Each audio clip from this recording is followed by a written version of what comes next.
Hi, this is Yolanda Van Veen, and in this segment we're going to talk about how to grow grass in a clay-based soil. Now, many of us have clay in our backyard or our front yard. Clay is really hard in the summertime. It's just hard as a rock. And in the wintertime it turns to muck. It's just a mud pit. So how do you grow grass in that? Well, my theory on all of it is forget about the clay and work on top of it. It's very simple. Instead of making raised beds, make a little bit of a raised yard.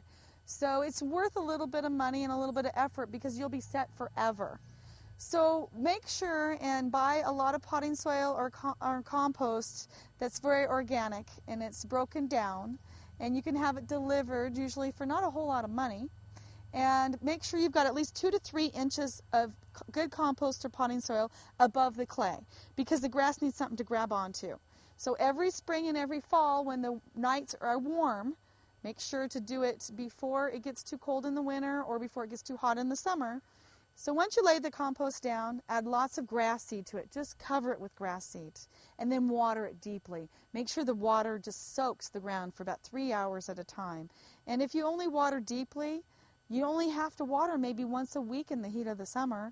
And in the spring and the fall when you're watering your new grass, just watch it and make sure that the ground stays moist. So just by watering it deeply, maybe even twice a week, it'll grow lush very quickly.